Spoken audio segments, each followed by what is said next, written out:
Ideal گھٹیا بھی ہو سکتا ہے، بڑھیا بھی ہو سکتا ہے، ادنا بھی ہو سکتا ہے، اعلیٰ بھی ہو سکتا ہے، نیچے کا بھی ہو سکتا ہے، اوپر کا بھی ہو سکتا ہے۔ مثلا سب سے گھٹیا آئیڈیل کیا ہے؟ اپنی ذات، اپنا مفاد، اپنا علو۔ گویا کہ اس کا آئیڈیل اپنی ذات ہے، ذات کے لیے زیادہ سے زیادہ دولت، ذات کے لیے زیادہ سے زیادہ عزت، ذات کے لیے زیادہ سے زیادہ اقتدار، یہ حاصل کرنا، یہ بھی ایک مقصد ہے، یہ بھی ایک نصب العین ہے۔ یہ گویا کہ انسان اپنی شخصیت کے گرد گھوم رہا ہے، شخصیت کے گرد گھوم رہا ہے۔ نتیجہ کیا نکلے گا؟ یہ انسان کیا ہوگا؟ جھوٹا ہوگا، دغاباز ہوگا، دھوکہ دے گا، بائی ہک اور بائی کروک یہ چیزیں حاصل کرنے کی کوشش کرے گا۔ مقصد ہے دنیا میں سربلندی، جیسے کہ سورہ قصص کے آخر میں کہا گیا ہے لا یریدون علوا فی الارض ولا فسادا، یہ زمین میں بلندی حاصل کرنا، اس سے تو فساد پیدا ہوتا ہے۔ وہ کیوں اونچا ہے، میں کیوں نہ اونچا ہو جاؤں؟ تو اپنی حریم ذات ہی کے گرد جو ہے وہ چکر لگا رہا ہے۔ تو ظاہر بات ہے کہ جو اس آئیڈیل پر ہے وہ اخلاقی اعتبار سے انتہائی گھٹیا ہوگا، اس لیے کہ قرآن کہتا ہے ان النفس لامارۃ بالسوء، نفس جو ہے وہ تو برائی ہی کا حکم دیتا ہے۔ دولت مطلوب بن گئی، مقصود بن گئی، تو بائی ہک اور بائی کروک، بائی حلال اور بائی حرام، بائی جائز اور بائی ناجائز، اس لیے کہ مقصود ہے۔ لہذا گھٹیا ترین آئیڈیل ہے انسان کا اپنا نفس، گھٹیا ترین، اور اس سے پست ترین اخلاق، رذائل اخلاق اس سے وجود میں آئیں گے۔ اس سے ذرا بلند تر سطح پر، جسے ہم کہتے ہیں قوم پرستی، وطن پرستی۔ If a person is a really nationalist person، اب نیشن، آج کل تو آپ کو معلوم ہے نیشن سٹیٹس کا تصور ہے، وطن بھی نیشن کی اور بنیاد پر بنتا ہے۔ تو نیشنلزم قوم پرست، پہلا آدمی کون تھا؟ خود پرست، وہ پرستش کر رہا تھا اپنی، خود پرست، سیلف سینٹرڈ، اس کا مطلوبہ مقصود اپنی بلندی، اپنی دولت۔ لیکن یہاں اس سے ذرا بلندتر ہو گیا معاملہ، میں اپنی قوم کے لیے محنت کروں گا، قوم کی سربلندی کے لیے، قوم کی آزادی کے لیے، قوم کی عزت کو برقرار رکھنے کے لیے، اپنے وطن کے لیے کٹ مروں گا، اپنے وطن کی آزادی کے لیے قربانیاں دوں گا۔ ایک بہتر کردار وجود میں آئے گا کہ نہیں؟ یہ شخص جو ہے اپنی قوم سے کبھی جھوٹ نہیں بولے گا، باقی دنیا سے بولے گا۔ آپ کو معلوم ہونا چاہیے ویسٹرن مورالٹی کیا ہے۔ اپنے ہاں وہ ایک بلی کے اوپر بھی ظلم ہوتا نہیں دیکھ سکتے، کسی کتے کے اوپر ظلم ہوتا نہیں دیکھ سکتے، لیکن دوسری قوموں کو ہلاک کرتے ہیں، اور وہ سمجھتے ہیں کہ ویپنز آف ماس ڈسٹرکشن ہمارا حق ہے، ہمارے پاس تو ہے، کسی اور کو نہیں ہم اچیو کرنے دیں گے۔ یہ مورالٹی ان کی، وہ اپنی قوم کے لیے ہے، کوئی جھوٹ نہیں بولے گا، دھوکہ نہیں دے گا، غداری نہیں کرے گا، اپنی قوم، اپنے وطن سے سچے ہیں۔ لیکن اس کے باہر نہ ان کی محبت ہے، وہ اپنے ہاں تو کہیں گے لو دائی نیبر ایز ڈائی سیلف، لیکن بقیہ قوموں کے ساتھ ان سے بڑا ظالم کوئی نہیں، انٹرنیشنل لیول پر آ کر ان سے بڑا جھوٹا، ان سے زیادہ فریبی، ان سے زیادہ دغاباز، ان سے زیادہ دھوکے دینے والا کوئی نہیں۔ لیکن پھر بھی کم سے کم اس شخص سے تو بہتر ہوا جو شخص اپنی ذات ہی کے اوپر سینٹرڈ ہے، خود پرست ہے، نفس پرست ہے، اس سے یقیناً ایک بلند تر آئیڈیل ہے وطن پرستی، قوم پرستی۔ یہ قوم پرستی اگر ہے تو ایسا تو نہیں ہوگا کہ قوم کے لیے ہتھیار خریدنے گئے تھے تو زبردست رشوت لے کر گھٹیا ہتھیار خرید لیا، یہ نہیں کرے گا وہ کبھی۔ ہمارے ہاں یہ بھی ہوتا ہے، اس لیے کہ ہمارے ہاں قوم پرستی ہے ہی نہیں، وطن پرستی ہے ہی نہیں۔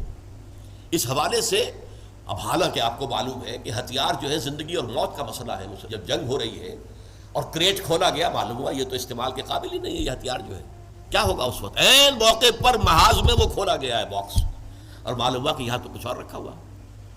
لیکن لوگ ہیں جو رشوتوں کے لیے، کک بیکس کے لیے، جو بھی وہ ان کے کمیشنز ہیں، وہ گھٹیا مال لیتے ہیں، دومی مال جسے آپ کہتے ہیں۔ تو وطن پرستی یا قوم پرستی ایک نسبتاً ہائر آئیڈیل ہے، اس سے اوپر ایک اور ہے۔ یہ جو حضرات تھوڑا بہت بھی فلسفے سے شغف رکھتے ہیں ان کو معلوم ہے ہیومنزم، انسان دوستی۔ یہ جیسے ٹالسٹائے تھا، بہت بڑا ادیب تھا روس کا، وہ ہیومنزم کا قائل تھا، انسان سے دوستی ہونی چاہیے، انسان محبوب ہونا چاہیے، تمام انسان انسان سے محبت کریں، ہیومن بینگ ایز ہیومنس، چھوڑ دیں کہ وہ ہمارے ملک کا رہنے والا ہے یا نہیں ہے، ہیومن بینگ ہے، بھول جائیں اس کو کہ وہ ہماری قوم سے اور نسل سے ہے یا نہیں ہے، ہیومن بینگ، ہیومنزم یہ ہائیسٹ فلسفی ہے۔ لیکن آپ جو سوچ لیجئے کہ اول تو یہ کہ اس تک پہنچنا بڑا مشکل، اپنی قومیتوں کی حدود سے، وطنیتوں کی حدود سے، اپنے ذاتی مقاصد اور ذاتی جو بھی مفادات ہیں ان سے بلندر ہو کر واقعتاً ہیومنسٹ ہونا آسان کام نہیں ہے۔ لیکن ہیومنسٹ جو ہے اس کے اندر بھی انسان کی محبت تو آ جائے گی، انسان مطلوب ہو جائے گا اس کا، اور اس اعتبار سے وہ قوم پرست اور وطن پرست سے برتر ایک شخصیت ہوگی۔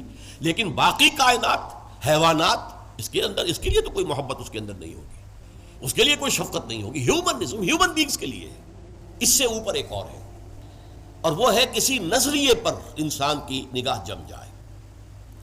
نظریہ کہ انسان کی فلاح کمیونزم میں ہے، ظلم کا خاتمہ کمیونزم میں ہوگا، لہذا اس کمیونزم کے لیے، اس کو فروغ کے لیے، اس کو عام کرنے کے لیے، اس کے پھیلانے کے لیے، لوگوں کو قائل کرنے کے لیے تن من دھن لگا رہے ہیں۔ پھر جن لوگوں نے مان لیا ہے انہیں آرگنائز کر رہے ہیں، سیلز بن رہے ہیں، پھر ایک جد و جہد ہو رہی ہے، کشمکش ہو رہی ہے، زہر کے خلاف جد و جہد ہو رہی ہے، جانے دے رہے ہیں، فائرنگ اسکواڈز کے سامنے کھڑے ہو کر سینہ کھول کر گولیاں کھا رہے ہیں۔ یہ سب کیا ہے؟ ایک تصور کے حسن مبہم پر ساری ہستی لٹائی جاتی ہے۔ ایک تصور ہے، ایک آئیڈیل ہے، کمیونزم جو ہے ایک آئیڈیل ہے، ایک آئیڈیالوجی ہے۔ اس آئیڈیالوجی کو اپنا آئیڈیل بنا کر اور پھر جد و جہد اور محنت اور قربانیاں اور اثار سب کچھ۔ اب ایک ہی چھلانگ ہے، خدا پرستی، ہائیسٹ آئیڈیل۔ یہ ہے جس کو کہ علامہ اقبال نے کہا ہے، در دشت جنون من جبریل زبوں سے دے یزداد کمند آور اے ہمت مردانہ، اے ہمت مردانہ، کمند ڈالو اللہ پر۔ یہ اصل میں تشبیہ سمجھیے، آپ ایک اونچی فصیل پہ چڑھنا چاہتے ہیں، کمند ہوتی تھی پچھلے زمانے میں، اب کمند کو پہلے پھینکنا پڑتا ہے، آپ کا زور بازو ہونا چاہیے نا، جب تو آپ پھینکے کہ اونچا جا کر لگ جائے وہاں پر۔ جتنی اونچی کمند ہوگی اتنا اونچا آپ چڑھ سکیں گے، اس سے آگے تو نہیں جا سکتے۔ کمندی کہیں درمیان میں اٹک گئی ہے تو درمیان میں آپ بھی اٹکے رہ جائیں گے، ٹاپ پر تو آپ نہیں جا سکتے جب تک کہ وہ کمند جو ہے ٹاپ پر نہ لگے جا کر۔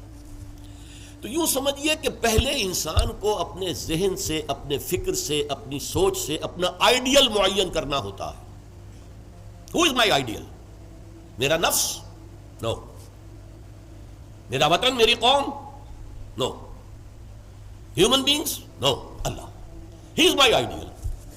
اس کی محبت، اس کے ساتھ خلوص و اخلاص، اس کے لیے جد و جہد۔ اب آپ دیکھیے، کمیونسٹ کے لیے محبت ہوگی، مزدور کے لیے محبت ہوگی اس کے اندر، سرمایہ دار کے لیے نہیں ہوگی۔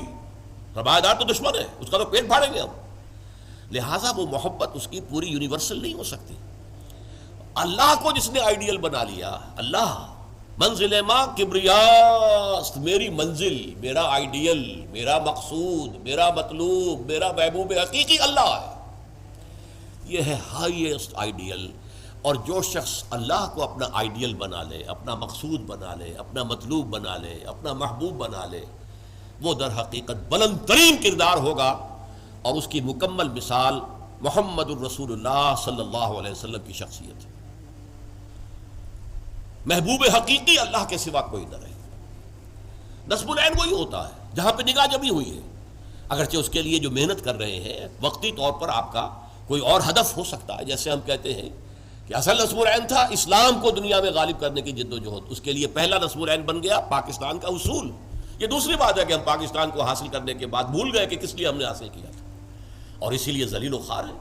انڈیا کے مقابلے میں سر اٹھا کر کھڑے ہونا ہمارے لیے ممکن نہیں ہے، سوائے اس کے کہ ایٹمک ڈیٹرنٹ جو ہے اس کا سہارا لیا ہوا ہے، اور اگر خدا نہ خواستہ میرے نزدیک تو تقدیر مبرم ہے، امریکہ نے یہ آپ سے چھین کر لینا ہے، پھر کیا رہ جائے گا کچھ۔ اس حوالے سے سمجھیے، اسی لیے علامہ اقبال نے دیکھیے کہ وطن کو بھی خدا قرار دیا ہے۔ وطن پرستی، نفس پرستی، وطن پرستی، قوم پرستی، انسانیت پرستی، نظریہ پرستی اور خدا پرستی، یہ ٹاپ پر ہے۔ منزل ماں کبریاست، در دشت جنون من جبریل زبوں سے دے یزداد کمند آور اے ہمت مردانہ، اپنے کمند اتنی اونچی ڈالو کہ اللہ کی ذات پر جائے، پھر اللہ کی ذات، پھر اس کمند کے ذریعے سے سیر اللہ، تقرب اللہ، رفتہ رفتہ اللہ سے قریب تر ہوتے چلے جاؤ۔ جیسے کہ آپ کو معلوم ہے، اگرچہ وہ آیت سجدہ ہے، جا کر ایک سجدہ کر لیجئے گا، جو سورۃ العلق جو ہے وہ ختم ہوتی ہے فَاسْجُدْ وَاقْتَرِب، بس سجدہ کرو اور قریب ہو جاؤ۔ یہ سجدہ کرنا اللہ سے قرب کا ذریعہ ہے، وقت قریب ہو جاؤ۔ اس لیے حضور نے فرمایا ہے ان اقرب ما یکون العبد الی اللہ فی السجود، انسان جو اپنے رب سے قریب ترین ہوتا ہے وہ سجدے کی حالت میں ہوتا ہے۔ اپنی انا ختم کر دی، اپنی انا مٹی میں ملا دی، پیشانی اللہ کے سامنے خاک پر رکھ دی، بس یہ گویا کہ جو یہ انا ہی جو ہے ہماری، یہی تو ہے در حقیقت جو ہمارے درمیان اور اللہ کے درمیان حائل ہے۔ اس انانیت کا امکان ختم ہوا تو پھر اللہ کے ساتھ ہمارا بہت قرب ہے۔ یہ ہے ضعف الطالب والمطلوب، گھٹیا آدرش ہوگا تو گھٹیا ہی شخصیت وجود میں آئے گی، اگر اعلیٰ آدرش ہوگا تو بلندتر شخصیت وجود میں آئے گی۔ آدرش نصب العین، مقصود، مطلوب، محبوب حقیقی اپنا نصب بھی ہو سکتا ہے، اپنی ذات بھی ہو سکتا ہے۔ اپنے ہی حسن کا دیوانہ بنا پھرتا ہوں، اپنی ہی حریم ذات کا جو ہے طواف ہو رہا ہے، اس سے اوپر ہے ہی نہیں، نگاہ ہی نہیں۔ اس سے ذرا اوپر ہوئے وطن پرست، قوم پرست، اس سے ذرا اوپر ہوئے انسان پرست، انسان دوست، اس سے ذرا اوپر ہوئے ایک نظریہ، تصور، ایک تصور کے حسن مبہم پر کیسے ہستی لٹائی جاتی ہے، زندگی ترک آرزو کے بعد کیسے سانسوں میں ڈھالی جاتی ہے۔ ترک آرزو، یہ آرزو وہی ہے نصب العین۔ میں نے شروع میں کیا عرض کیا تھا، جس شخص کا کوئی نصب العین ہے ہی نہیں وہ تو حیوان ہے۔ کم سے کم وہ شخص بھی جس نے اپنے نفس کو اپنا نصب العین اور مطلوب بنایا وہ بھی انسان تو ہے، گھٹیا ہے، بہت گھٹیا انسان ہے، لیکن وہ حیوان نہیں ہے۔ جس شخص کا کوئی نصب العین ہے ہی نہیں وہ تو پیور انسٹنکٹس کی بنیاد پر زندہ ہے۔ قرآن مجید میں سورہ ملک میں کہا گیا ہے افمن یمشی مکبا علی وجہہ اہدی امن یمشی سویا علی صراط مستقیم۔ ایک شخص اوندے منہ اپنے پیٹ کے بل جو ہے گھسٹ رہا ہے، اسے کیا نظر آئے گا منزل کہاں ہے، جانا کدھر ہے؟ ہم اپنے بطن اور فرج کے تقاضوں کی بنیاد پر زندہ ہیں۔ انسٹنکٹس ہے، جو اینیمل انسٹنکٹس ہے، پیٹ کھانے کو مانگتا ہے، اور ہمارے اندر پروکریشن کے لیے، نسل کو بڑھانے کے لیے جنس کا، شہوت کا جذبہ رکھ دیا گیا، اسی کے لیے اندر زندگی لگا رکھے۔ اس میں بھی کوئی امنگ نہیں ہے، اس میں بھی کوئی اونچے اٹھنے کی خواہش نہیں ہے۔ بس میں کہا کرتا ہوں وہ زندگی نہیں گزارتے، زندگی انہیں گزارتی ہے، زندگی انہیں گزارتی ہے۔ لیکن یہ کہ وہ زندگی گزارنا، وہ تو یہ ہے کہ آپ کا کوئی نہ کوئی نصب العین، کوئی آئیڈیل، کوئی ہائر جو آپ کا ایک مقصود و مطلوب ہو۔